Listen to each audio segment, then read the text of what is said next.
आप अपना कल्याण करो और दूसरे की कल्याण करो, ये भगवान चाहता है। हम अपना भी कल्याण करें और दूसरे का भी कल्याण करें। हमने जहां से सीखा है, हमको जिसने दीक्षा दी वो इस लोक का नहीं लोक है। उसने हमको यही शिक्षा दी, तुमको हम दे रहे हैं, तुम बांटो, कल्याण करो आदमियों का, संसार का कल्याण करो, अपना कल्याण हो साथ साथ संसार का भी कल्याण, तभी ये जीवन सार्थक है, नहीं जीवन निरर्थक है।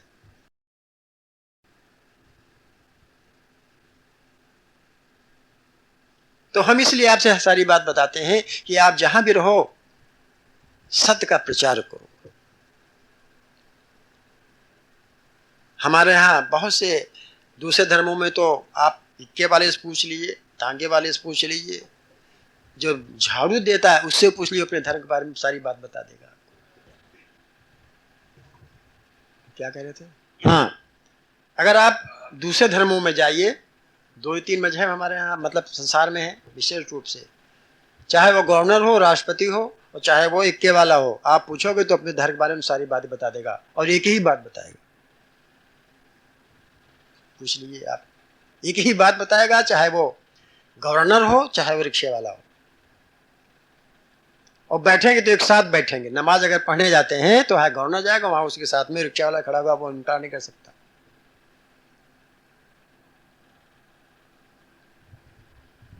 हमारे यहाँ ऐसा नहीं है। हमारे यहाँ हमारे धर्म के बारे में कोई जानता ही नहीं। अध्यात्म खैर बहुत बड़ी चीज हो गई है, अपनी संस्कृति के बारे में नहीं जानता, धर्म के बारे में नहीं जानता, त्योहारों के बारे में नहीं जानता, उसके पीछे क्या विज्ञान है। और तो और छोड़ दीजिए, जो हमारे यहाँ त्योहार होते हैं, होली दिवाली इत्यादि अनेक प्रकार के त्योहार हमारे यहाँ है, कि उन त्योहारों के पीछे क्या विज्ञान है पूछो, कोई नहीं बताता, कोई बता ही नहीं पाता। पंडित जी महाराज हमारे जाते हैं, नहीं बताते, पुरोहित हमारे जाते हैं, सब कुछ वो ये बस वो जानते हैं, करवाते हैं, बताते कुछ नहीं। इसीलिए हम बार बार सत्यनारायण कथा की बात आपसे बताते हैं। पंडित जी जाएंगे, सत्यनारायण कथा करके चले आएंगे, सत्य क्या है बताते ही नहीं। हम आप सत्यनारायण कथा सुन लेते हैं और प्रसाद पंजरी लेके चले आते हैं, कुछ बताते ही नहीं सत्य है क्या। हमने ये तो देखा कि जिनके यहाँ सत्यनारायण कथा हो रही है तो वो सुबह से झूठ बोलना शुरू करते, कहते तो हैं सत्यनारायण कथा सुनेंगे और सुबह से ही झूठ बोलना शुरू कर देते। क्या फायदा है सत्यनारायण कथा से? सत्य का पूजन अर्थात सत्य को पाओ, सत्य की सेवा करो, सत्य में रहो, सत्य बोलो, सत्य आचरण करो, ये सब सत्य माने होते हैं। हमने स्पेशल खास तौर देखा जिनके यहाँ सत्यनारायण कथा है वो सुबह से ही झूठ बोलना शुरू कर। क्या फायदा है सत्य से? कथा बिल्कुल न करो, कोई जरूरत नहीं कथा करने की। अगर सत्य धारण कर लिया है सत्यनारायण कथा हो गई। अगर सत्य धारण कर लिया, जैसे विजय बाबू ने धारण कर लिया है, एक दिन वो सत्य बोलते हैं कि आज हम झूठ नहीं बोलेंगे, आज उपवास रहेंगे और आज हम सत्य ही में जीवन व्यतीत करेंगे, सत्यनारायण कथा हो गई। आप कथा करो न करो तो पैसा फूकने की आवश्यकता नहीं, पंडित जी बुलाने की आवश्यकता नहीं, सत्य कथा हो गई, सत्यनारायण कथा हो गई। इसी प्रकार से अनेक त्योहार हमारे यहाँ स्त्रियों के हैं और पुरुषों के भी हैं, और स्त्री पुरुष मिला करके भी हैं। उनके पीछे क्या विज्ञान है कोई नहीं जानता, न कोई समझाता है, बताता कोई नहीं है, बस करते जाओ करते जाओ। और नतीजा होता है जब कोई पूछ बैठता है कहीं कोई दूसरे धर्म वाला, तब आप इधर उधर बगली झांकते हो या अंडरसन बात करते हो। तो हमारा प्रयास यही रहता है कि हम आपको तमाम प्रकार की जानकारियां और साथ साथ साधना की पद्धति बतावें कि आप साधक हो, साधना करो, अपना ये जो जीवन मिला है इसका सदुपयोग करो, इसको दुरुपयोग में मत डालो।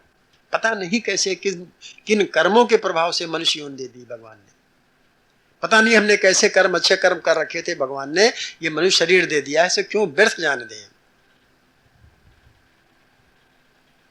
क्यों व्यर्थ मत गवाओ, सत्य में जियो, जिससे अगला जीवन फिर मनुष्य का मिले, अगला जीवन फिर हमने पिछली बार एक शायद कथा सुनाई थी आपको, वही लड्डू वाली कि जितना आप ले जाओ वही तो बना देगा, वो अपने मन से नहीं कुछ मिला देगा, शक्कर और चीनी, और वो जैसे कर्म करके ले जाएंगे वैसे अगला जीवन मिल जाएगा। अगर मनुष्य योनि भी मिलती है, अगर हमने किसी भी क्रिया, किसी भी इंद्रियों से कोई कर्म ऐसे किए हैं तो इंद्रियों छीन लेता है, क्योंकि हम लेके गए नहीं। अगला जन्म जो मिला, चाहे वो जिस योनि में मिले, जो चीज हम लेके गए नहीं, वो अपने पास से थोड़े बना देगा वो, तो जो हम लेके गए वही बना कर रख देगा। कभी वाणी छीन लेता है, कभी दृश्य छीन लेता है, कभी सुनना छीन लेता है, कभी टांग छीन लेता है, कभी कुछ छीन लेता है, कभी पोलियो मार देता है। क्यों? ये हमारे कर्मों का प्रभाव, हम लेके गए नहीं, अपने पास से थोड़े दे देगा वो। जो हमने कर्म किएंगे उसका फल दे देगा वो तुरंत। तो हमें आवश्यकता इस बात की है, हम अपने धर्म को समझें, संस्कृति समझें, अध्यात्म को समझें और अपने जीवन को सार्थक बनाएं। जो भी जब से चेते तब से सही। अगर हमने कबीरा जात है वही, कबीरा जात है वही, जब से चेते तब से सही। अभी तक जो कुछ किया सो किया, जो कुछ गंवा दिया सो गंवा दिया। हमें कुछ पाना है, जीवन को सार्थक बनाना है। कबीर ने इसीलिए कहा कि सब जग खावे और सोवे, सब जग खावे और सोवे, कबीरा जागे और रोवे। कबीरा जागे और रोवे। और इसीलिए उसने कहा, वो बहुत सुंदर उसने कहा है, वही दोहा क्या है वो, कबीरा जब पैदा हुए, कबीरा जब हम पैदा हुए, लोग हंसे हम रोए। कबीरा जब हम पैदा हुए तो लोग हंसे हम रोए, और फिर करनी कुछ ऐसी कर चले कि हम हंसे जग रोए।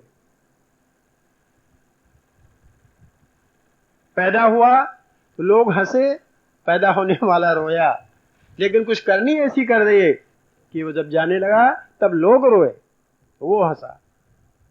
को कहा उसने कि सब जग डर पे मरण से, सब जग डर पे मरण से, और मेरो मरण आनंद, कब मरिए कब भेटिए पूर्ण परमानंद।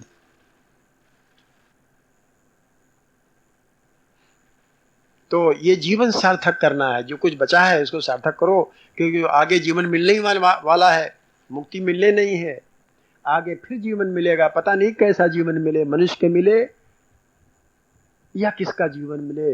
अगर करनी अच्छी है तो ऊर्ध्व गति में जाएंगे, अगर करनी कहीं बिगड़ गई तो कुकर शुकर वाली योनि में पड़ गए। लेकिन एक बात और हम बराबर कहा करते हैं, अगर ये ज्ञान यहाँ से प्राप्त किया हुआ तो ज्ञान कभी नहीं मिटता। ज्ञान अगर मिलता, हम लोग यहाँ बैठ करके जो भी ज्ञान प्राप्त करते हैं, ज्ञान कभी नहीं मिटता, वो जीवन के साथ लगा रहता। जहां जहां जाएंगे वो ज्ञान हमेशा साथ देगा। और इसका प्रमाण आप लोग देख ही रहे होंगे, सुन ही रहे होंगे। ज्ञान कभी मिटता नहीं है, शरीर मिट जाता है, लेकिन जो अंतःकरण जीवात्मा जो शरीर लेके निकल जाता है, वो ज्ञान भी साथ लेके जाता है, वो कभी मिटता नहीं है। अगर तुरंत जो मनुष्य मिल गई, अगर तुरंत न भी मिली, अगर 2-4 जन्मों के बाद भी मनुष्य मिली तो बराबर बना रहता है उसका ध्यान, मतलब ज्ञान बराबर बना रहता है। और यही देखो कि हमने सुना, आपने भी पढ़ा होगा, बिहार में कोई 11-12 वर्ष लड़का है, वो MSc पास कर चुका है, PhD के लिए उसने, आज 11-12 साल लड़का है, ज्ञान लेकर गया, कहीं सीखने थोड़ा है। 11-12 साल की उम्र में MSc पास कर लेना सबके बस की बात तो है नहीं। यहीं पर एक आया था वो लड़का, सीमेस में पढ़ रहा है, 4-5 साल लड़का है, रायबरेली में पैदा हुआ। वहाँ के मास्टरों ने कहा तो हमको पढ़ा रहा है, यहाँ से ले जाओ, लखनऊ ले जाओ। 4-5 साल लड़का, रायबरेली वालों ने कहा कि तो हम मास्टरों को पढ़ा रहा है, हम इसको क्या पढ़ाएंगे, लखनऊ ले जाओ। यहाँ CMS वालों ने तो रखा, संस्कृत बोलता है, हिंदी बोलता है, अंग्रेजी बोलता है, सब कुछ बोलता है। और उसने अभी जो गोमती नगर में वो हुआ है CMS का वो नया भवन जो हुआ है, उसमें उसने उसका नींव उसने भरवाई संस्कृत श्लोकों को बोल करके।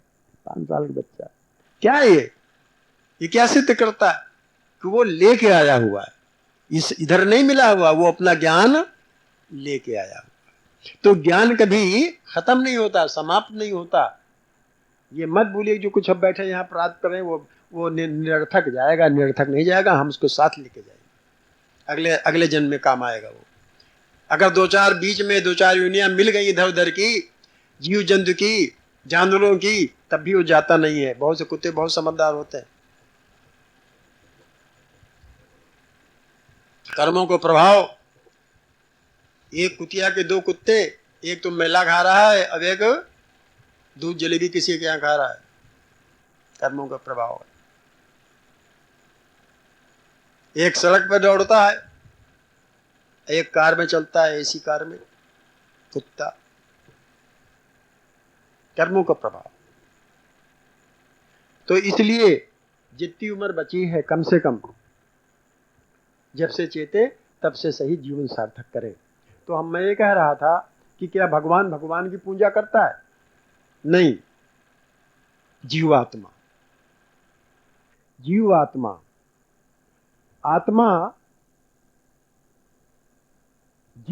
भगवान की पूजा जीव करता है। अब आप पूछें कि साहब जीव और आत्मा में क्या अंतर है? अंतर तो हम बता चुके हैं आपको कि जैसे ही आत्मा प्रकृतिस्थ होता है, अर्थात प्रकृति को ज्वाइन करता है, कह लीजिए यूं अंग्रेजी में, प्रकृति में आता है, तो उसका नाम जीव हो जाता है। अर्थात प्रकृति का अंश और परमात्मा का अंश जब दोनों एक हो जाते हैं तब उसका नाम पड़ता है जीव। परमात्मा का अंश उसमें मिला रहता है। हालांकि जीव भी अब चूंकि वह आत्मा ही है, और जैसे प्रकृतिस्थ होता है उसका नाम बदल करके जीव हो जाता है।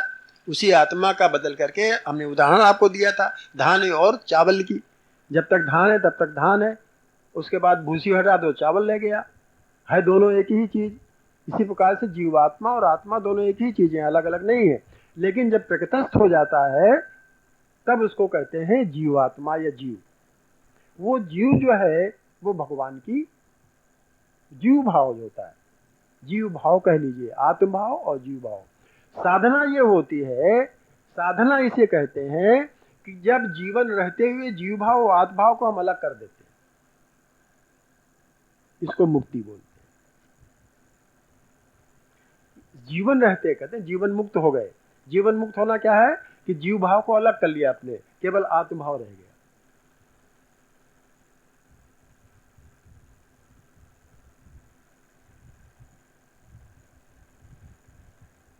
ठीक है। ये जब आत्मा प्रकृतिस्थ, फिर सुन लीजिए, विज्ञान है, अगर कोई पूछे आपसे बताइए, ये जो आत्मा जब प्रकृतिस्थ होता है, प्रकृति में आता है, तब इसका नाम जीव पड़ जाता है। और ये जड़ता को साथ लेकर के, जड़ता अर्थात संसार को साथ लेकर के, क्योंकि संसार का अंश इसमें मिल जाता है ना, तो जड़ता तो अपना काम करेगा। जड़ता माने कामना और इच्छाएं।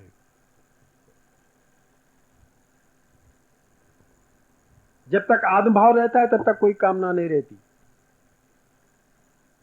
जो लोग अपने आत्म भाव में स्थिर हो गए उनके पास कोई कामना नहीं है। कामना वही है जहां पर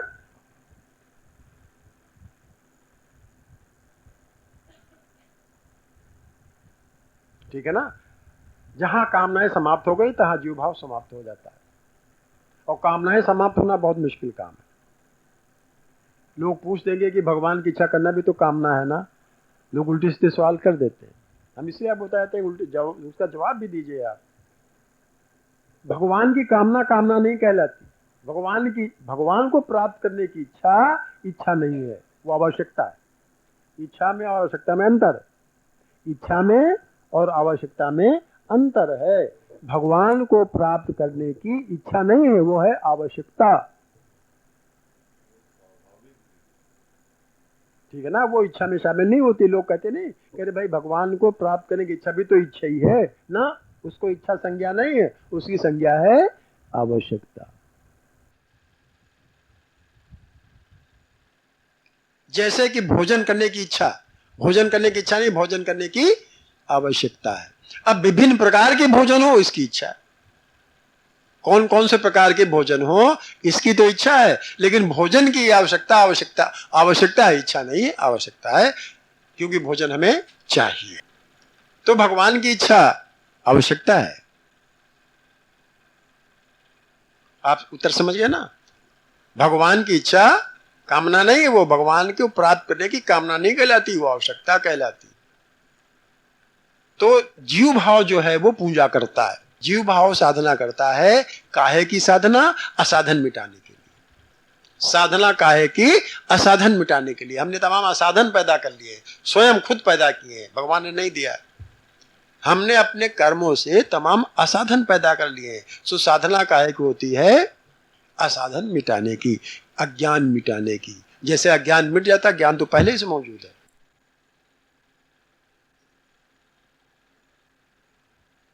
फिर वही बात हम दोहराएंगे कि परमात्मा को प्राप्त करना नहीं है। परमात्मा तो प्राप्त पहले से ही है। बिना परमात्मा के हम रह ही नहीं सकते। बिना परमात्मा के हम रह ही नहीं सकते। तो परमात्मा तो हमें पहले से प्राप्त है, अनुभव नहीं है। भगवान के प्राप्त होने का अनुभव हमें नहीं है, क्योंकि हमारी दृष्टि संसार की ओर है। हमने अपनी दृष्टि संसार को प्राप्त करने की ओर लगा रखी है। हमने कभी सोचे नहीं कि हमारे अंदर परमात्मा मौजूद है, कि बिना परमात्मा के हम रह ही नहीं सकते। कभी सोचे ही नहीं हमने। परमात्मा से नजदीक, परमात्मा से निकट और कुछ है ही नहीं। हमारे शरीर भी हमसे बहुत दूर है, परमात्मा हमसे शरीर से भी निकट है ज्यादा। तो उसको प्राप्त करने के लिए क्या आवश्यकता है भाई? तो पहले से ही प्राप्त है, केवल उसका अनुभव हमें नहीं हो पा रहा कि परमात्मा हमारे अंदर है। इसलिए नहीं अनुभव हो पा रहा कि हमारी दृष्टि संसार की ओर है। हम तो संसार प्राप्त करने के लिए कोशिश में है, प्रयास में है, किसी तरह संसार मिल जाए। और वो संसार जो मिलता है, मैंने आपसे कई बार कहा, वो प्रारब्ध से मिलता है। जो कुछ संसार हमें मिला हुआ है वो सब प्रारब्ध से मिला हुआ है। जो कुछ भी संसार मिला है हमें, वो प्रारब्ध से मिला है और जाएगा। उसको आज तक संसार कोई पकड़ नहीं सका है। आज तक संसार को कोई पकड़ नहीं सका। ये तो संसार छूटेगा तो हम छूटेंगे, ये तो संसार छूटेगा या तो हम छूटेंगे। संसार को आज तक कोई नहीं पकड़ सका है। इसलिए संसार को पकड़ रखने की मूर्खता हम करते हैं।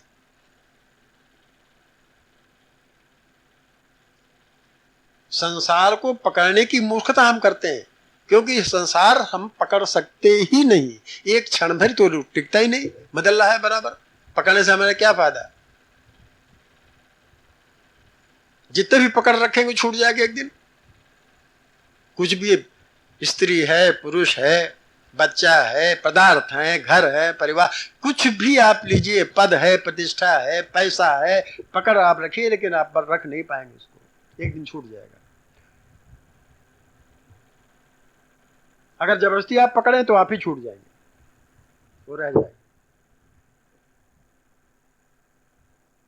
तो ये मूर्खता करते हैं हम संसार को पकड़ रखने की। छूटता नहीं है जल्दी से, मोह होता है। संग्रह कर ले लाओ, इकट्ठा कर ले लाओ। किसके लिए इकट्ठा कर ले? पूत कपूत का धन संचय और पूत सपूत का धन संचय। अगर पूत सपूत है तो धन संचय करे आवश्यकता है, वो दुगना पैदा कर ले जितना तुम पैदा कर रहे हो। अगर पूत कपूत है तो कितना संचय करके क्या करोगे? वो जितना वो तो भी सब लुटा देगा। धन से मतलब संपत्ति से, घर परिवार तमाम चीजें, पद प्रतिष्ठा। बाजे बाजे लड़के अपने अपने अपने माता पिता के प्रतिष्ठा को बढ़ाते हैं। लड़कों को जो प्रतिष्ठा बढ़ती है, पद बढ़ता है, और बाजे बाजे पुत्र पद और प्रतिष्ठा को समाप्त कर देते। इसीलिए कहा गया है कि पूत सपूत का धन संचय और पूत कपूत तो का धन संचय। तो धन संचय हम लोग आप लोग करते हैं, हम सब करते हैं। धन संचय वाला हमारी भी प्रवृत्ति है, आपकी भी प्रवृत्ति है, सबकी प्रवृत्ति धन संचय करने की है। धन क्या, पदार्थ भी संचय करते हैं, संपत्ति संचय करते हैं। लेकिन बड़ी परेशानी यह है कि हम ये मानते हैं हमारी है। भूल कहां होती है कि ये हमारी है, ये तो सब भगवान की है। हमारी कहां से हुई? ये संपत्ति, ये संसार आज तक किसी का हुआ है? आज तक किसी का हुआ है ये? हम अपनी मान लेते हैं कि हमारा। अरे भाई, हमारे हमसे पहले हमारे बाप का घर था, उससे पहले उनके बाप का घर था। आज हमारा घर है और कल हमारे लड़के घर हो जाएगा, तो हमारा कहां से? घर तो वहीं रहा, घर तो वहीं रहा, घर के रहने वाले बदलते गए, उनका नाम चलता गया। किसका घर रहा? हमारा घर रहा या हमारे बाप का घर रहा? ना हमारे बाप का घर, ना हमारा घर, ना हमारे लड़के का भी घर नहीं, क्योंकि उसके बाद उसके लड़के घर हो जाएगा। ऐसे ही सारा संसार है, सब कुछ जितनी संपत्ति, धन संपत्ति है, सब यही है, यही छूट जाएगी। इससे क्या सिद्ध होता है? ये हमारी नहीं है, बल्कि भगवान की। भगवान ने हमको इसको इस्तेमाल करने के लिए दिया है। इसको इस्तेमाल करो, अच्छे से अच्छा इस्तेमाल करो, सदुपयोग करो इसका। 4 चीजें भगवान ने दी हैं, आपको याद है? कौन कौन है? नहीं,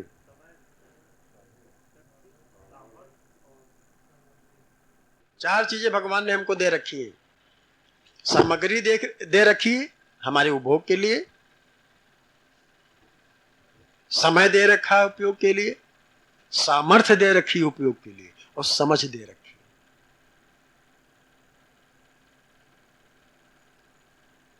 समझदारी से क्या उपयोग करो, समय को पहचानो, समय से उपयोग करो,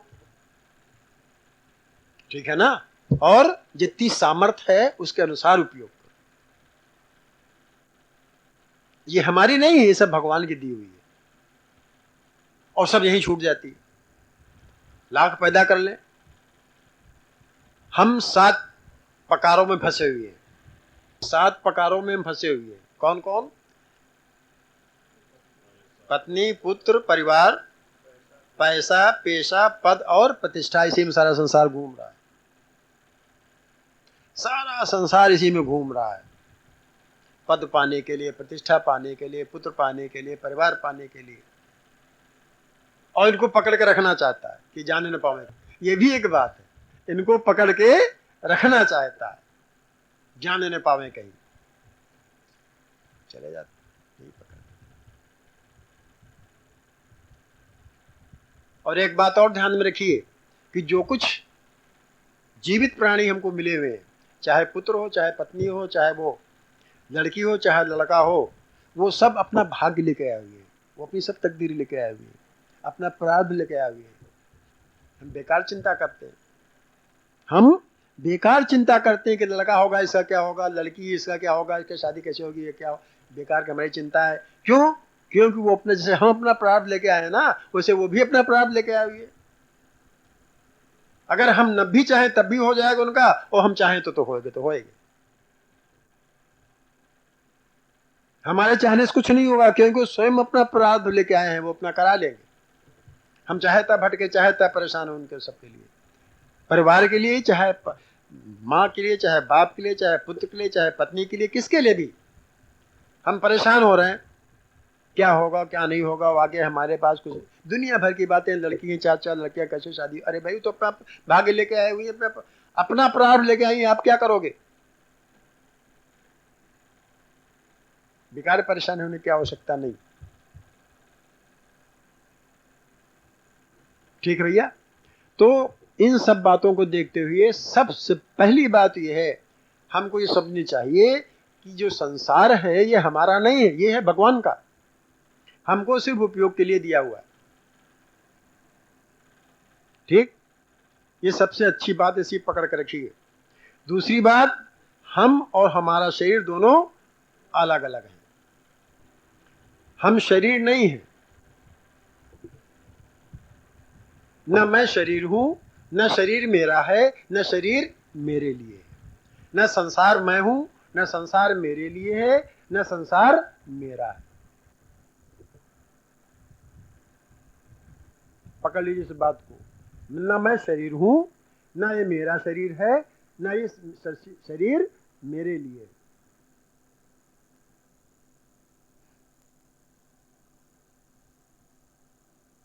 मैं शरीर नहीं हूं।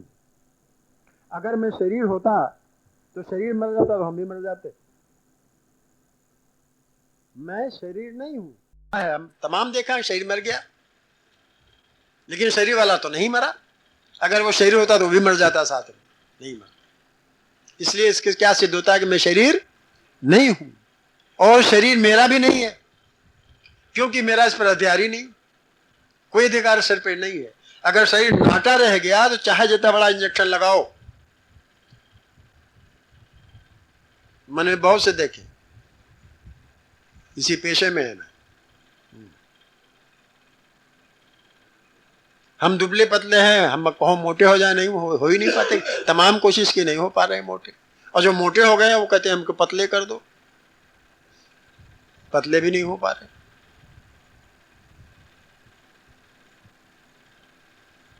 शरीर कहां बना अधिकार है?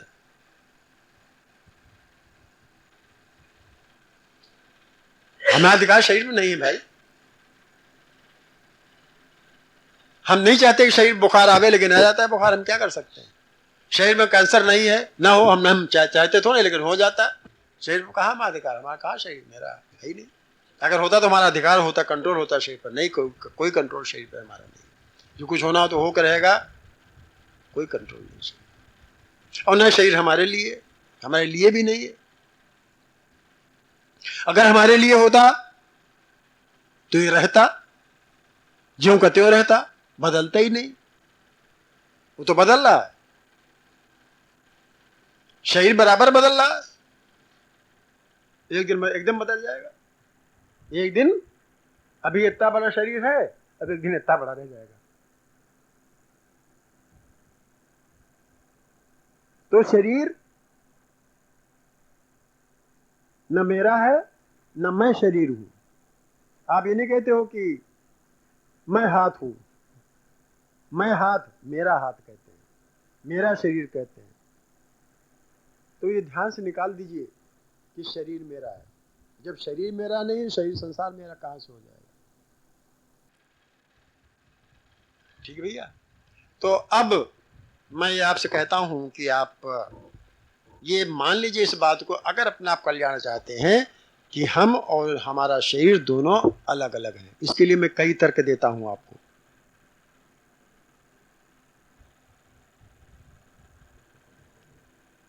ऊब तो नहीं रहे, विषय बदले, क्योंकि ये शुष्क विषय, आध्यात्म शुष्क होता है हमेशा। हाँ, मतलब जो लोग कथा, वो जो बड़े बड़े दिग्गज जो होते हैं बोलने वाले, हजारों लाखों के बीच में बोलते हैं, तो बीच बीच में, जी हाँ, जिससे हाँ,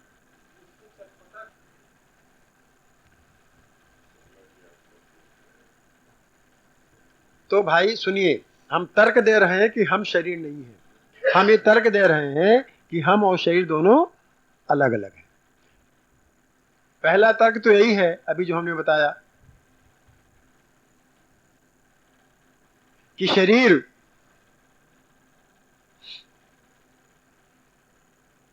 बदल गया, हम नहीं बदले। शरीर पूरा पूरा बदल गया और हम जहां तहां हैं। हमें बचपन की भी याद है। अगर वो बदल गया होता तो बचपन की याद कहां से आती? हमारा जो बचपन था वो हमें याद है अभी तक। तो वो जो, अगर वो बदल गया होता अंदर वाला, तो कौन याद करता? इसके माने ये है कि शरीर बदल गया, वो नहीं बदला। नंबर एक, इंद्रियां बदल गई।